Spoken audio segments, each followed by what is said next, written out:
the basic preparation for the food, we went to the local supermarket. Between me and my friend, we bought a crate of Red Bull, a crate of water, and about a dozen pasties each. And that's all we ate and all we drank for the whole thing. We basically did it on Red Bull and pasties. My guts were gone for a week. I don't think I went to the toilet for a week afterwards. Oh, man. You're listening to the Running for Distance podcast. I'm your host, Anthony Gilbert, and I'm excited that you're here to journey alongside me today as we lace up the shoes and journey through life, running, and all things in between, each and every week. Now, let's head down the trails and see what's in store in this week's episode.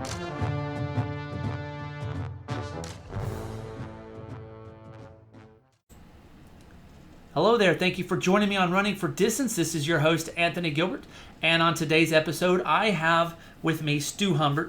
Stu comes all the way from Lutterworth. I about said Lumberton. Lutterworth, England. Stu is an ultra runner, but an endurance athlete, a father of two, a husband. He has been running for many years. We don't really dig into this portion of his running experience, but Stu started running at an early age. Didn't even really know what distance running was when he first began, and then he kind of evolved into running longer distances as he became more aware of what was out there. You know, he started running half marathons, and he didn't really know what anything was beyond that. Once he ran a marathon and then was introduced to ultra running, it was like a light bulb clicked and his eyes were opened to things that he didn't know about.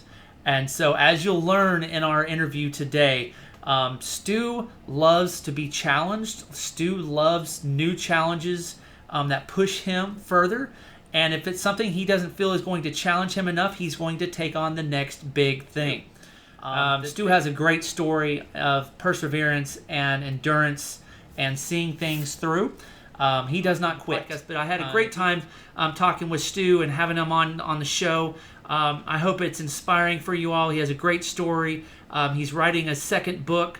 The next book that he's getting ready to start writing the adventure begins this next week as he embarks on the 6633. But I hope that you'll sit back, listen to this episode with Stu. It was a good one. I enjoyed speaking with him today and just hearing more about who he is and what his goals are, what his drive is, and his why. And so I encourage you guys to sit back, listen to this episode, and be inspired. We'll talk to you guys in a little bit. How you been? I'm doing good, staying busy. Yeah, too right, mate. At least we don't have any issues with traffic or weather today, and so it's all good. And man, you're getting final countdown here coming up.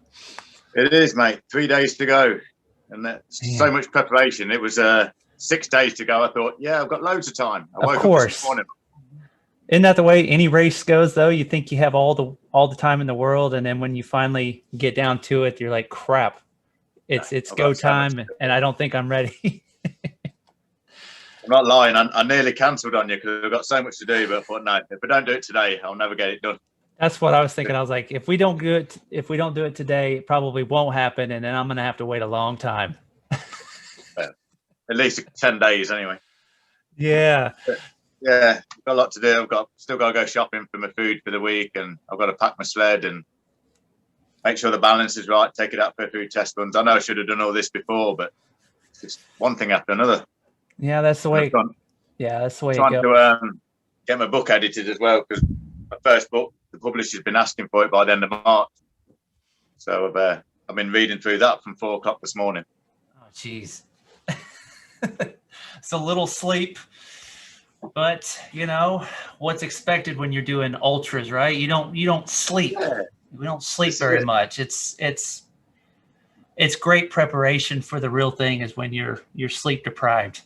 I kind of do that on a regular basis anyways. So it's like, hey, what's a little lack of sleep? It's okay. It's all good. That's why we do it. It's part of the fun. That's absolutely right. So, well, let's go ahead and jump in here and make use of our time. And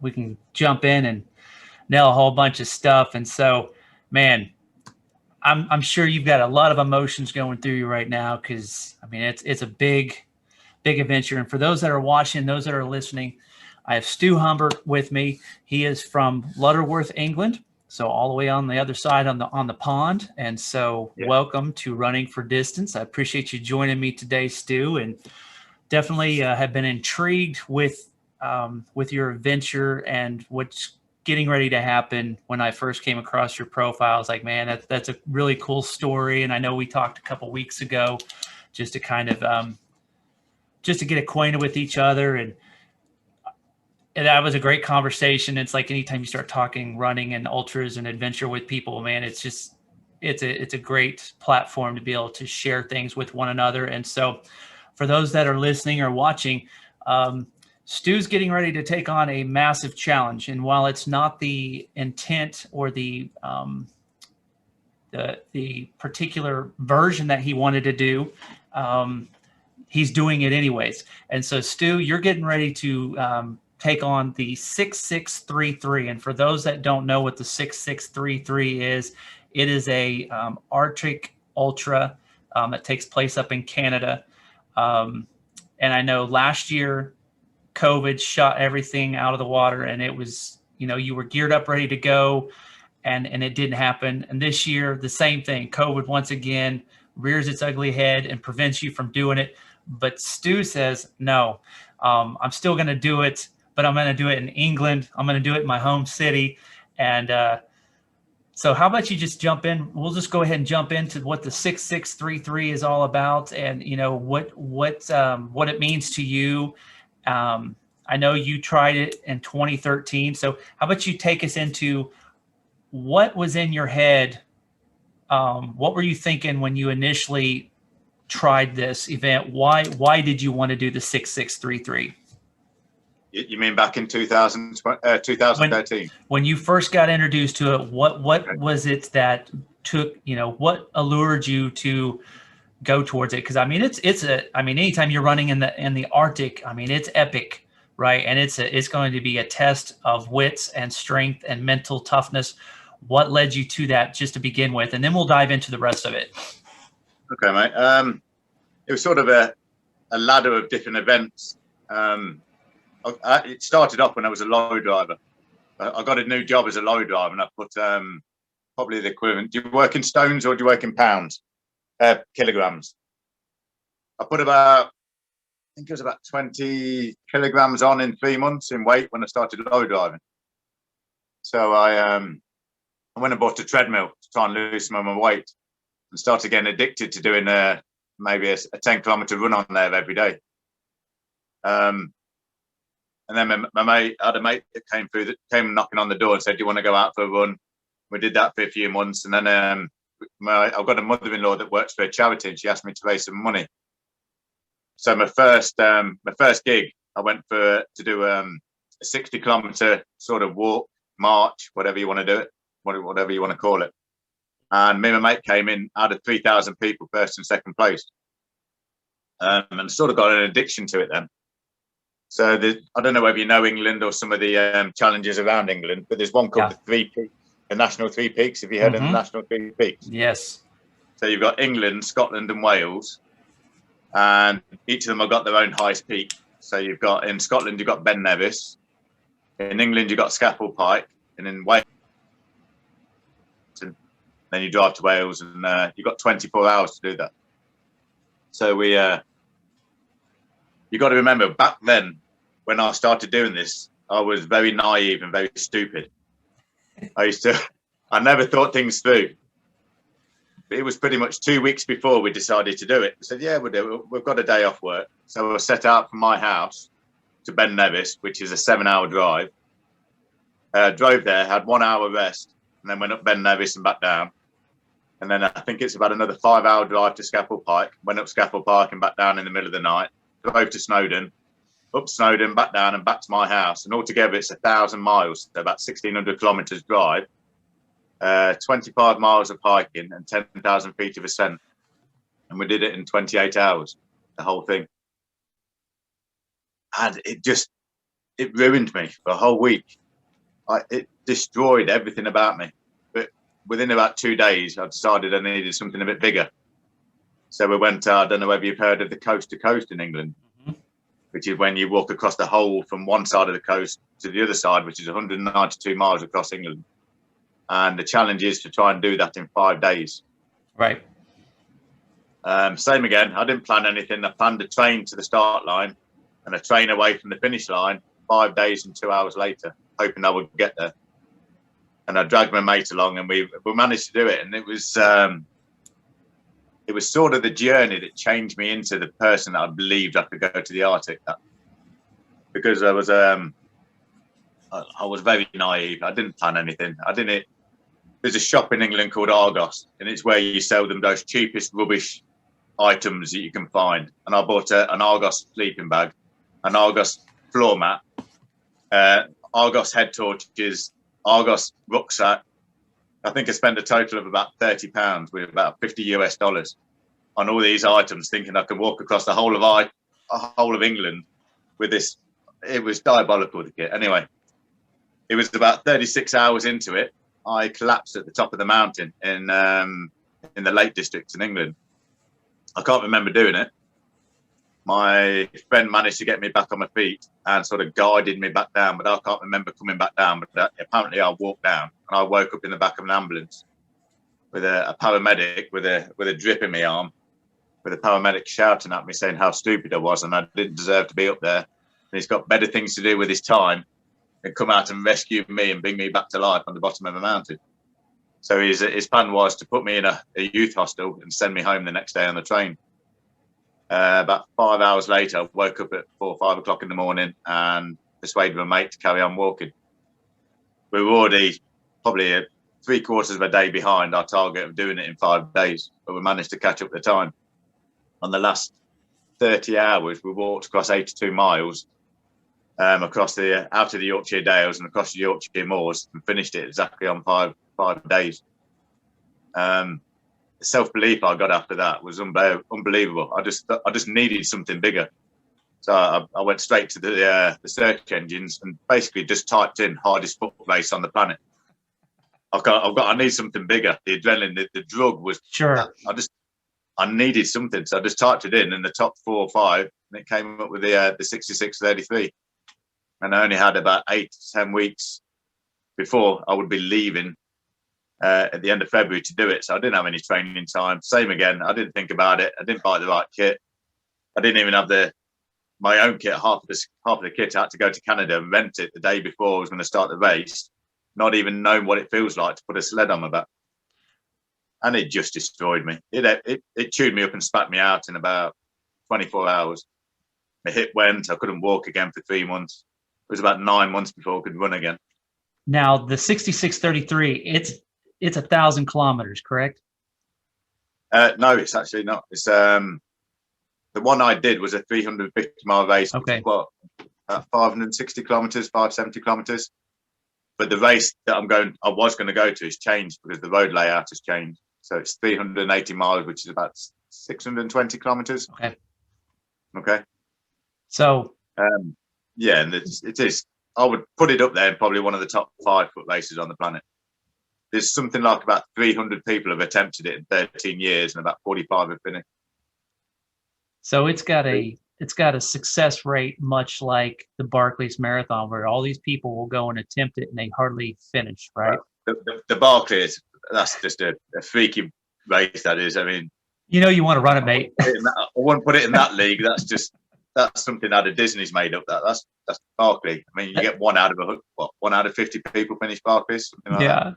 So I'd say 1 out of 8 people, 1 out of 7 people finish 66.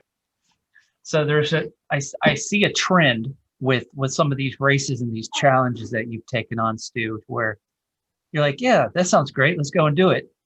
And you don't hardly have any training, no preparation. You bought the cheapest gear you possibly could come up with, right? To think that you can go and conquer on the coast to coast. Then you're like, what's the 6633? Why not? We got 8 to 10 weeks to prep for it, and your body was like, yeah, why not? You're a glutton for punishment. So I did the National 3 Peaks with 2 weeks preparation with no kit. the thing that done me about the Three Peaks. This is before I knew a lot about nutrition. I've been reading a lot in the last maybe 8 to 10 years about nutrition. I'm pretty hot on it now. But back then, the basic preparation for the food, we went to the local supermarket. Between me and my friend, we bought a crate of Red Bull, a crate of water, and about a dozen pasties each. And that's all we ate and all we drank for the whole thing. We basically did it on Red Bull and pasties. My guts were gone for a week. I don't think I went to the toilet for a week afterwards. Oh, man. And I made a lot of mistakes. I'm surprised I've made it to my age. Exactly how you said. I basically just get given a challenge and I go, what's the worst that can happen? Well, the 66 told me what the worst could happen. I couldn't go there. I did the National Three Peaks with Ego. I did the Coast to Coast with Ego. I've ran 40 odd marathons and I think I've done about 8 or 10 ultra marathons, all on Ego, just turning up on the day and seeing what's the worst that can happen. Yeah. I tried to do that with the first 66:33, and it said, no, Ego's not going to take you through this one. You're going home. So now I've learned a lot of lessons, and I was supposed to be. In fact, it's the 25th of February. I would actually be 36 hours into the race if it wasn't for COVID now. Wow. So I should be in Canada now, about 70, 80 miles into it. Yeah.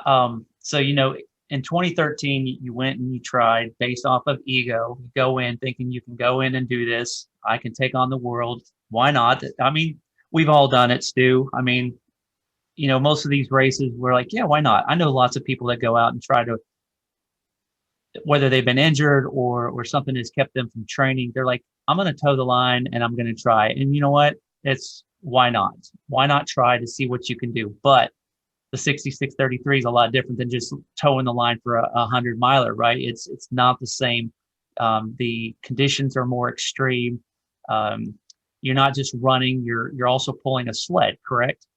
Yeah, I'd say about a 60, 70 pound sled, pulling that with you, with all your worldly belongings in, all your sleeping equipment, all your clothing, your food for at least 2 days more than you need, all your first aid. The only thing they give you every day, every time you get to a checkpoint, and checkpoints are around about 50 miles, 60 miles apart, they'll let you fill up your flasks with water. That's about it. Everything else you have to be carrying with you.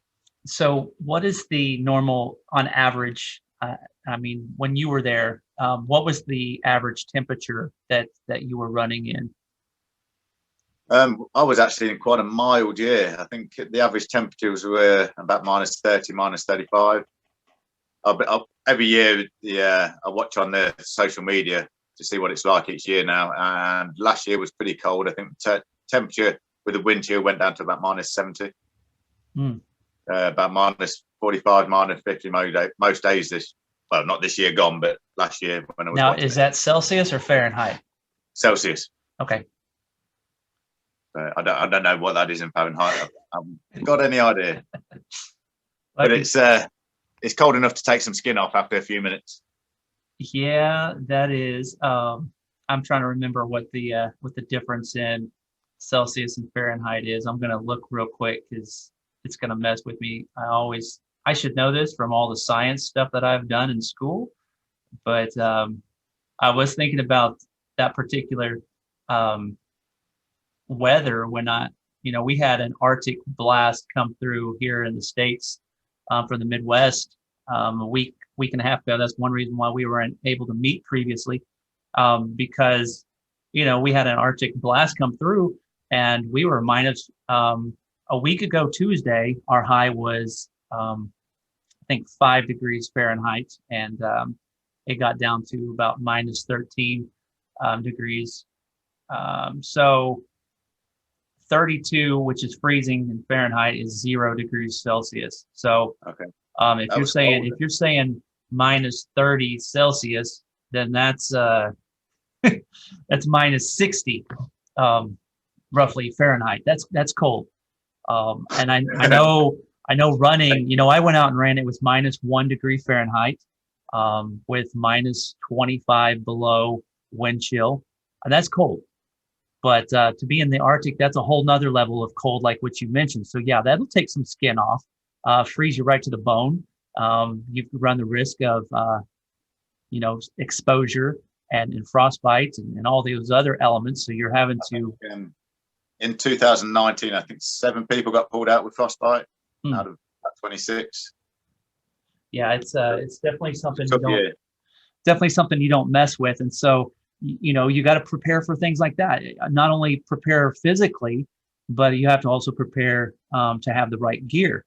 And it's all about the housekeeping as well. You make one mistake for a minute or two where you can't get your glove on and your hands go cold, and that's it. You're finished. You're out of the game. You got to be on top of your game for sure. And so 2013 chewed you up, spit you out, sent you home. How did that make you feel? It took me quite a few years actually to get over it. I didn't realize how many years until I sat down and thought about it this year. I spent the next 3 or 4 years doing other ultras. I failed probably 6 ultras straight after that, trying to rekindle my my passion for it. And every time I'd get halfway through the race, sometimes I'd pretend to get an injury. There's a race over here called it's called the Grim Reaper. The Grim Reaper is the first 100-mile race I did, and it's 10 laps of 10 miles, so 10 laps of 16 kilometers.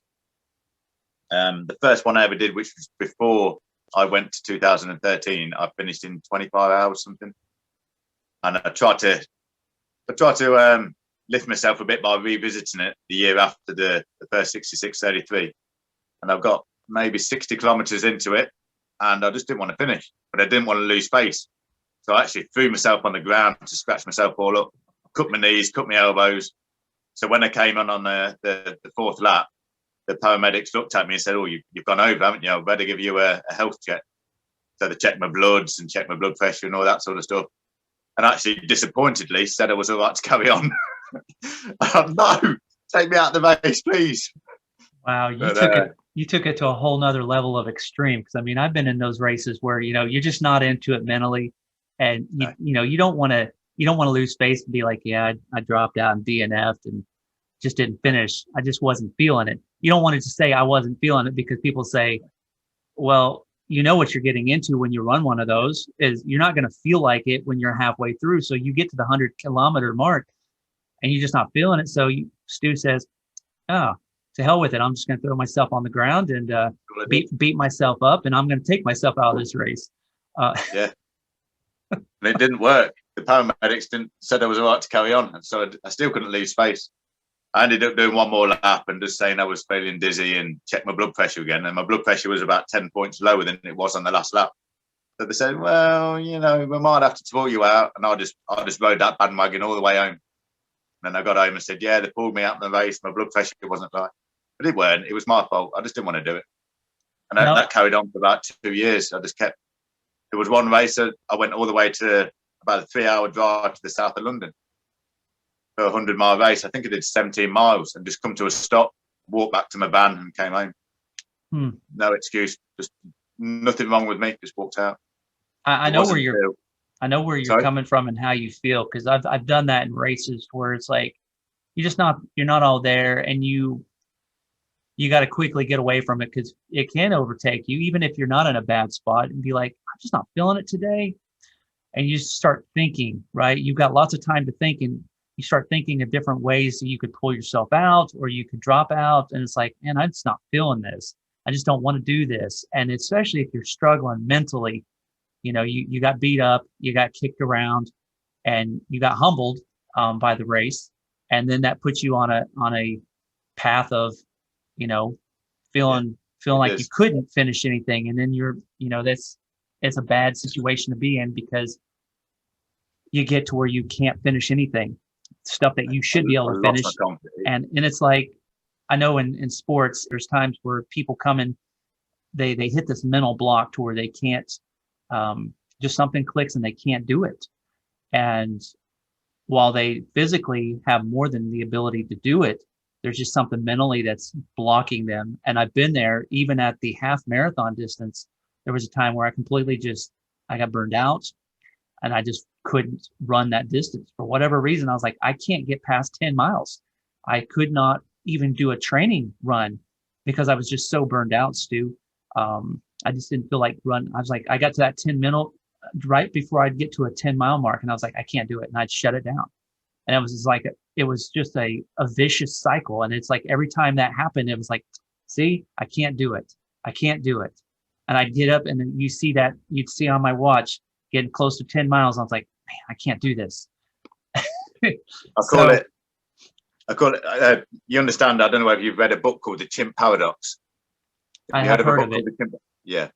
So I've read that, and I've put it in my own words, and you understand there's two different parts of your brain. There's your monkey brain, and then there's your rational thinking brain. It's the monkey brain that tells you that you can't do it because it doesn't like pain. It just likes comfort. It likes beer. It likes cake. It likes sex. It doesn't like going to the gym, and it doesn't like running. So it'll find any excuse it can to stop you doing it. And I've named my monkey Melvin. So whenever I do something I'm not supposed to be doing, or should be doing something I'm not, I say it's Melvin's fault. And Melvin sits just here, and he's whispering in my ear like this. He said, come out the race, it's hurting you. Come out the race, eat some cake. Yeah, well, and you can eat the cake and keep on running, right? You can on the days that you're running. That's but exactly mine tries to tell me to eat cake when I'm sitting in bed. So it took you a couple years to tell Melvin to shut up, and to get yourself back in the mindset that you needed to start moving forward. And so a couple years go down the drain. You finally get your mojo back, and you start getting in that mindset of wanting to take on this race again. And that's where it takes you, into 2020, you start preparing for that race. What did you do differently, Stu? I know you in 2013, you went into it thinking you could do it without much training, but what did you do training wise leading into 2020? And then also this year, what have you done differently as far as your training and your regimen, preparing for it? I think my mental approach to challenges has changed. When I was training for ego, when I was running races with ego, looking for the checkered flag, all I wanted to know was what it felt like to cross the line. The whole 100 miles, which is a 24-hour event, 22 hours, 30 hours, whatever it may take, that's a long time waiting for a 2-second ego trip. And that's what I did it for before. What's changed this year is I don't actually look for the checkered flag. I'm actually in a place where I just enjoy the journey. As soon as I signed on it wasn't the 380 miles or the 620 kilometers, which way you look at it. It wasn't the flights over there. It was the whole thing from starting the training program, which I started pretty much a year ago from now. The journey started then. I consider myself I'm on the race as soon as I handed over the money. Am I training more than the person, everybody else that's in the race? Am I training more today? Am I eating better foods than they are today? Am I doing my housekeeping better? Have I got better equipment? Am I looking after my body better? Am I stretching more? If I'm doing more than that than everybody else in the race, then surely the last 1% of the race, which is actually the race itself, is inevitable. And that's the difference now. I enjoy the journey. I enjoy the pain. I enjoy the 2 a.m. starts to go out and do 20 miles before I go work. Even though at the time I don't, but when I go back, I enjoy the satisfaction that I've actually done it. I enjoy the highs, I enjoy the lows, I enjoy the training, I enjoy spending the money, I enjoy saving the money, I enjoy the meeting people like you and talking to you. The whole thing is one big journey. The finish line at the end is not that important. I think that's the key thing now, that I enjoy the journey, not the finish line. So it's a whole mental different approach. And I think that ties into ultra running as a whole, right? Is when you find that why, instead of just worrying about, going out and finishing the race or finishing your training, when you're going out and you're enjoying the journey and you have a desire to enjoy the life has ups and downs, much like ultra races, you have the start and the finish, just like life, your birth and your death, but it's what matters is what's in between and what you do with it. And you want to make it the best possible. If we want to go around our life being miserable, well, then you're not enjoying the journey, right? You're going to have a miserable life. People aren't going to want to be around you. You're not going to have any fun. And so why not enjoy it? So just like in ultra running and racing, you need to enjoy it because, one, you're paying money to go and run an event, right? And people are like, why do you pay to run when you could just go out the door and run it? Well, because you want to in an instance like the 6633, I know it's raising money for things like prostate cancer this year was one of the things for awareness. You find something that has a purpose behind it, right? That has some kind of, this is why we're doing it. You put money towards it. You're investing time and other resources. You're putting your body through pain and suffering. Why not find the silver lining? Why not enjoy the journey? Because we could go and just toe the line anywhere and go and run. You don't have to do it in a race per se, but so that's where you find the joy and you enjoy it along the way. I know people that they're not fast like the elite athletes are, so they go and they find that joy in the journey of the race. They start, you know, they're in the back of the pack, right? And they're with all the other crazies and they find a way to have fun. Here in Tulsa, they have the Route 66 marathon. They have some people that go out and run it really fast, which that's what they want to do.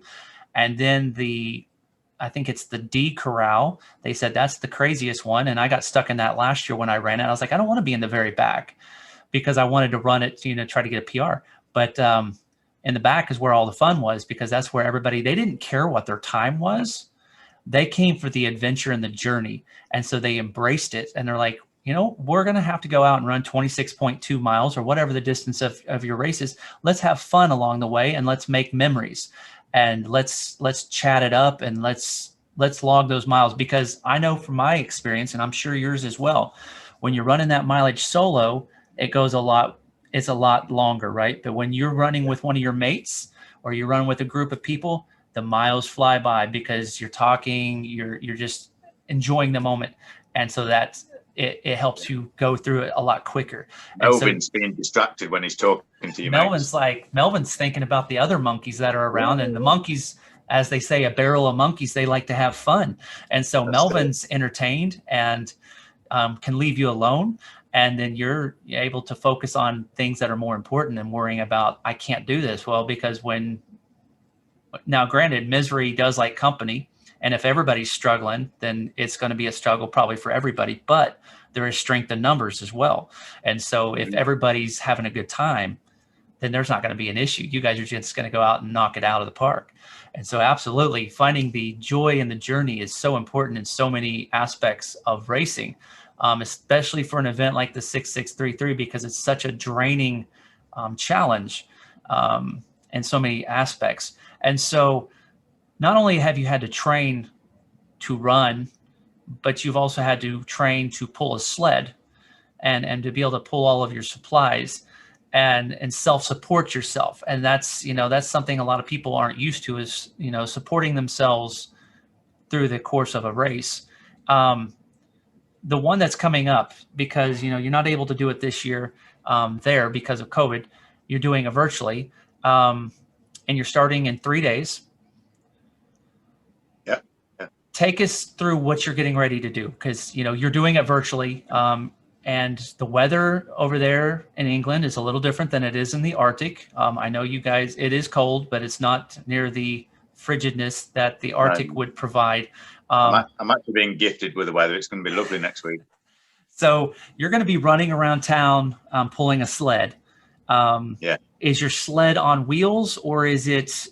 It is on wheels, and okay. It's the same as in the Arctic. It will be on wheels in the Arctic. It's still on a road most of the way. The first series of ice road truckers down the Dalston Highway, that's where the race is. Okay. So it will be sort of ice and tarmac, 50-50, and then there's about 160 miles on the Mackenzie River from Fort McPherson. Up to Inuvik. So we're going from Fort McPherson to Inuvik along the Mackenzie River, which is 160 miles on the ice road. But over here, so the question was over here. So what I'm planning on doing, the organisers of the 6633 are putting a virtual race on anyway. And that starts at 1 minute past midnight on the 1st of March. And you have got the whole of March, all 31 days, to cover 380 miles. But I wanted to still feel, I've done 4,000 miles worth of training this year. I still wanted to feel the journey of the event. So I'm doing it as close to the event as I can, apart from the weather. So I'm still going to pull the sled around Lutterworth. Lutterworth, just to give you a bit of an idea, it's got about a population of about 10,000. It's only just breaks into being a town. Sure. If you do one circumference around the outside of Lutterworth, it's about 3.6 miles, about 5.5 kilometres around the outside of it. And there's an industrial estate about 1 kilometre away, which is another around 7 kilometres around the outside of that. So I'll be doing about that round robin there. I'll just be going around maybe about 12, 14 kilometre loops until I've done the mile. So every day I'll do about 6 or 7 laps of round Lutterworth, around the industrial estate, round Lutterworth, around the industrial estate. And I think the hardest thing of it will be that maybe 5 or 6 times a day I'll be passing my own house, but I won't be allowed to go in. So what I'm doing, I'm pulling the sled. I'm not going home until I've finished 380 miles.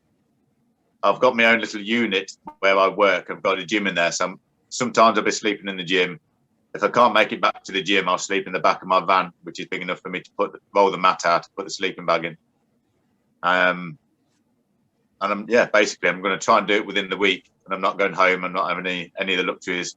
I'm eating the same foods that will be available to me in the Arctic. So I'm not having any of the luxuries of I can't go past the fast food and grab a burger on the way past or anything like that. So basically, the only thing that's changing for you, Stu, is the location, because you're going to go through and do exactly how the race would be, what you're going to experience, the distance that's required every day, the staples that you need to eat and provide for yourself, and the self-supportingness, and then also the uncomfortableness of where you sleep at night. You're not going to have the luxuries of a bed or a lazy boy or something like that. You're going to rough it just like you would in the race, which no showers or anything like that. The whole week without a shower, just a bit of a wipe down with some. I mean, you can't even take the wet wipes because they'll freeze in the Arctic, so you can't use them. So what's the point? I'm going to be lovely to be around by the end of the week. I'm going to stink. But when you're done, you'll have that sense of satisfaction of completion. Hopefully as we would say, hopefully the wheels don't fall off, right? On the race, and you're able to complete that. I was intrigued though, by something that you have in your Instagram profile, talking between the 2021 race and the 2022 race. You talked about something about 10,000 miles. Yeah, I wanted a story. I finished my first book and I wanted something to write a second book about. So the 2022 66, the proper one in the Arctic, starts 5 days earlier than the 1st of March. So it starts 24th. So there or thereabouts, I worked it out that I could start a whole year of exercise, a whole year of events with a virtual version of one of the hardest foot races on the planet, finishing with the actual version of the hardest foot race on the planet, sort of within a day, squeeze it into the same year. And I'd also booked in, because I told you about failing these races, these 100 mile an hour, failing the races in London where I pulled myself out and I threw myself on the floor. I've decided this year I'm going to go back and revisit them as well. And then it sort of built bigger and bigger and bigger, that I'll do one ultra race every month for a whole year. And half of them are revisiting races I failed around the same time as the 2013 66. So I've got around 100 kilometers to 100-mile race booked every month from March this year to February next year, finishing in the Arctic. And then I thought, that's a good story. And then I worked out how much training I would have to do, and it worked out to maybe 6,000 or 7,000 miles worth of training. So just to put a little cap on the top of the bottle, I thought, let's see if I can do 10,000 miles in 1 year. With the first mile starting at the beginning of the virtual 66.33 and the last mile of the 10,000 crossing the finish line in the 66 in Canada. And that's my plan this year. 10,000 miles. 27.2 mile averagely per day. And the book's going to be about, the reason I want to do an event every month is because I want to meet new people. I want to write a book of other people's experience. Why are other people's doing it? Similar to what you're doing the podcast for. You want to hear other people's stories. Absolutely. I mean, people want to hear. you beat cancer, or you're doing it in remembrance of your father, or if you lost 7 stone of weight and this is your Olympics, why are you doing it? And I want to write a book of other people's glories, other people's challenges. I think that'll make it even that much better, Stu, because you're bringing in other people's stories and the things that you learn along the way, and that just adds a whole nother level of dynamic to the adventure. Because one, people will be reading about your adventures of 10,000 miles, but then it's the 10,000 miles and the people and the stories that you learn along the way, which will only make it that much better. Definitely, this time next year, after you complete, I want to bring you back on and recap the adventure that you will have completed, because I don't have any doubt in my mind that you're not going to complete what you've set out for. Now, granted, you got to stay healthy and barring any injury or anything that would keep you from completing that. But I know that you've put in a lot of training, and that you've told Melvin to mind his business, and you've got your goal, you have your why in front of you. And so I know you had told me earlier that you just finished your first book that the publishers are wanting you to review, and so you didn't get much sleep last night because you were reviewing that. What is that is in your first book? What is it about? Basically, a lot of the first book's what I've already spoke to you about. The first chapter is why I failed and how I failed at the first 2013. There's a little bit of a story about my background, where it came from. I don't know whether you've noticed, but a lot of ultra runners seem to have had a bit of a harder upbringing. Something's gone wrong. They've had to find a big, they've had to stand up, and after being knocked down 10, 20 times, some of them have been, I don't know whether you know a woman called Mimi Anderson. She suffered with anorexia and was bullied for a lot of times. I pretty much guarantee you know David Goggins and know his story. I mean, the amount of kickings he had, and he stood back up. You need that sort of background to be able to have the resolve to do ultramarathons, I think. It talks a bit about when my mum and dad got divorced and how it affected me. There's a lot in there, a chapter about me and my wife. I've been with my wife for 20 years, and for the first 12 or 13 years, she was classed as disabled, to the point where I think it was about 9 years ago now, she was pretty much wheelchair bound, and we had to have an extension built on the house, so she didn't have to go up the stairs anymore, because she couldn't climb the stairs anymore. So I was looking after my wife, looking after 2 children, keeping the house working, driving a lorry for 60 hours a week, trying to keep her. And I was living on 3 hours sleep for about 6 years. And I didn't realize at the time, but I was in a depression, a real deep depression. And I didn't know I was in one until I came out of it. That's how most people are, though. They don't realize they're in that fog, right? Because you're so blinded by, you think everything's okay, and it really isn't. Because once you're in, you can't see the trees from the forest, right? It's all one blurred thing. And so people that are in not only depression, but in other things like what you've mentioned, whether it's anorexia or whether it's alcoholism or whatever it is that people struggle with, they don't see that they have a problem because they're sick. And when you're sick, you can't think clearly. So whether you're mentally you're in a mental issue, you have mental issues that you're dealing with depression, or you have an eating disorder or anything like that, it's oftentimes they don't know. And my sister was in a more or less an emotionally abusive marriage, and she didn't realize it, because she basically had told herself that she wasn't, and he kind of that influence from him made her realize, she basically shut down, logically, that she was in one, but she didn't believe she was in one because of the lies that he was telling her. And then she began to believe those lies. So she was in a fog to where she didn't realize she was in it. But then finally something broke through. She realized something happened that triggered her to wake up and smell the coffee, right? And that's what it takes, is sometimes a life-changing experience to snap out of it. And sometimes it happens and sometimes it doesn't happen for some people. But Like one of my good friends here in Oklahoma, he started as an ultra runner because he lost his son to brain cancer. Oh, wow. And just a tragic situation, but he wants to live and take his name. That's his why. His motivation is to strive to do anything he can. So he was a rucker and would ruck all the time, heavy set, lost a lot of weight, and has switched to where now he goes out and tries to run ultras.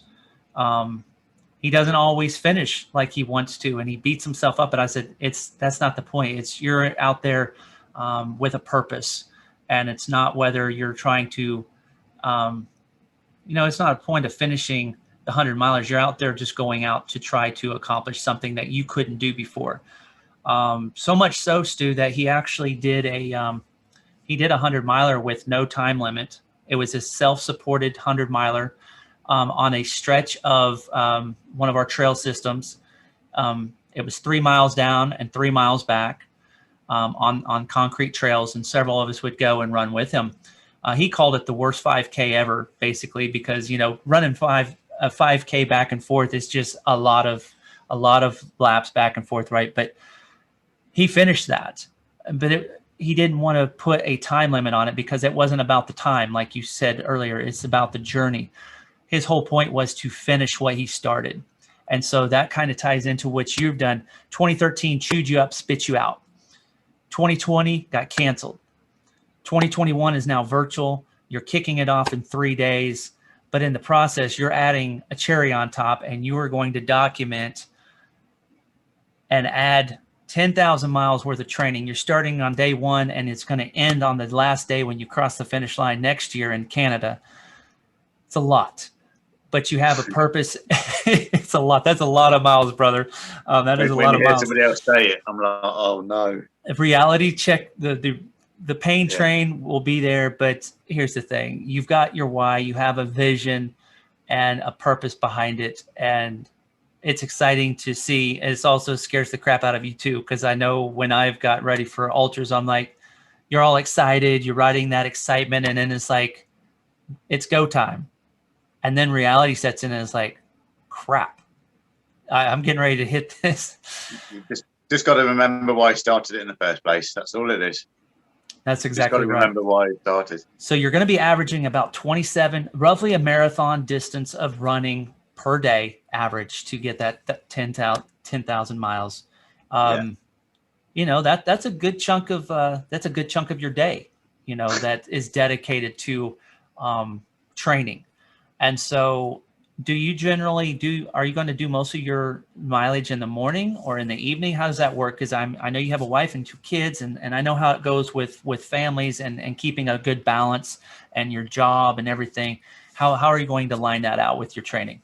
On the days that I'm at work, I will be going out, getting up maybe 3 a.m. in the morning, getting a good chunk of it done in the morning. I usually, on the days I'll go and work, which is Monday, Tuesday, Thursdays and Fridays, I do about a 13-hour day in my own gym. So I'll get there about 7 in the morning and I'll finish about 8 at night. So on them days, I'll probably try and do about 20 miles in the morning before I go to work, or 15 miles, and then have a little 5-mile run on the way home.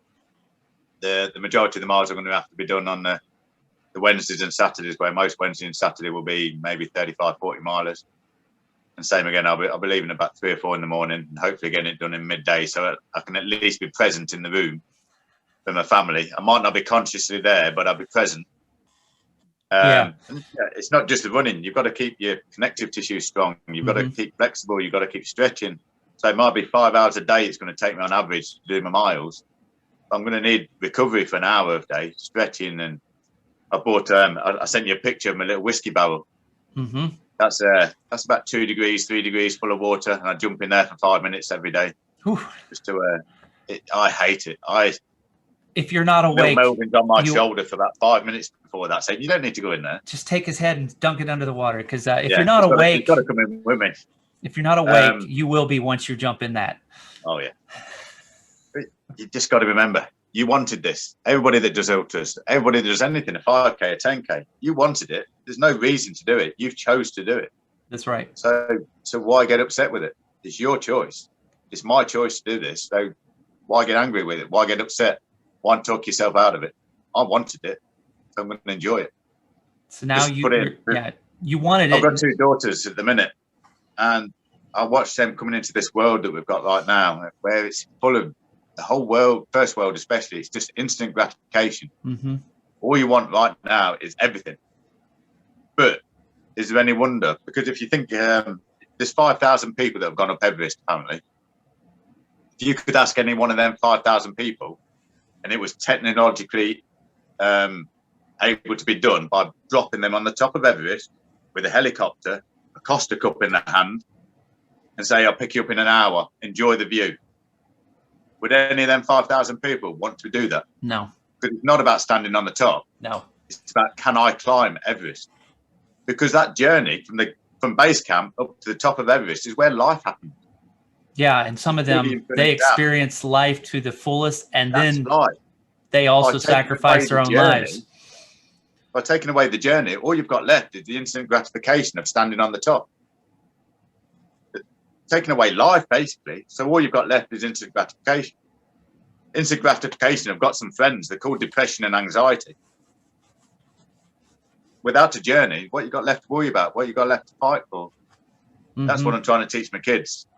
To enjoy the journey. Don't just look for the conclusion. There's no life in the conclusion. The journey is the life. And that's what I've got to keep reminding myself when I'm on day 210 and my legs don't bend anymore. Mm-hmm. I've got no hinges left in my knees and I've got no toenails left. And it's the 4th day on the trot of waking up at 2 o'clock in the morning to go and do another 20 miles. You wanted this journey. Mm-hmm. You want to enjoy it. Because you're going to have a cracking story to tell when you finish.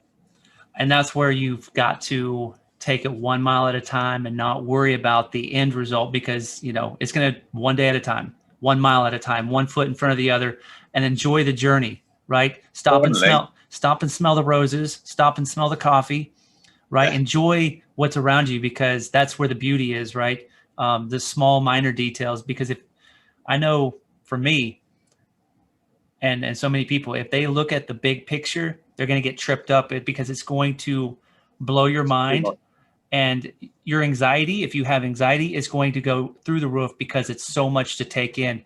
So let's dial it into that 1 day at a time, to where you wake up and you get your miles in and you chip away at it. You chip away at it, chip away at it.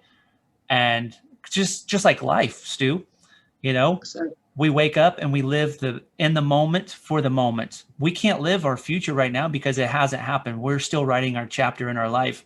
You've got to enjoy the day that you're in.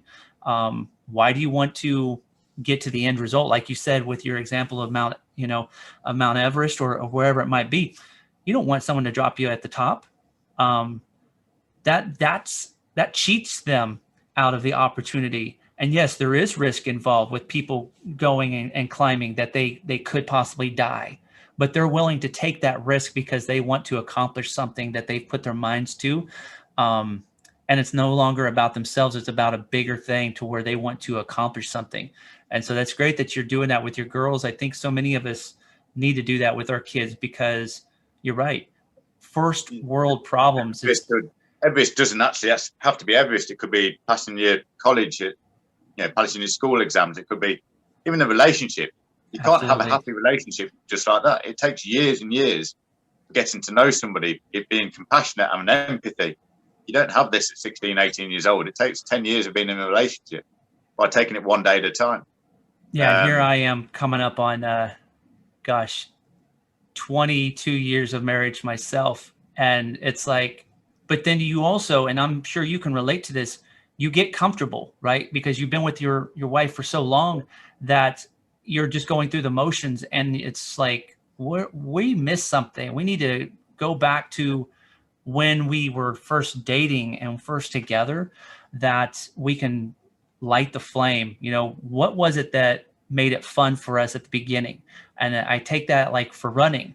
When you're going and running a race, you've got to be like, why did I start running to begin with? That's where that whole why comes in, to enjoy the journey. Because if you're just thinking about the pain and the struggles and the sacrifices that you're making, you're going to get caught up in it, and it's going to trip you up.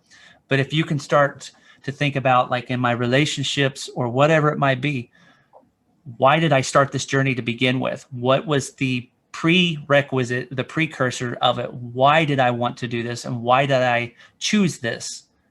Well, like you mentioned, whether it's education with college or university, why? Well, because I have nobody in my family that has ever completed a degree. Okay. So that's why you're going to do it. My sister's going through to get her another degree right now. I'm like, she's studying and doing homework every weekend. I was like, I'm so glad I don't have that anymore. But I was like, that's her why, though, because she wants to finish that and accomplish something that she has set her mind out. She realizes that she is sacrificing time on the weekends with her family. But each day, hint, each day that she does that is one day closer to her completing that journey. And once she's done with that, she won't have to go back to that. But if you were to just say, hey, here's your degree, congratulations, well done, it's not going to have any satisfaction to it because you didn't earn it. Big hole left over. You didn't earn it. It's the whole journey.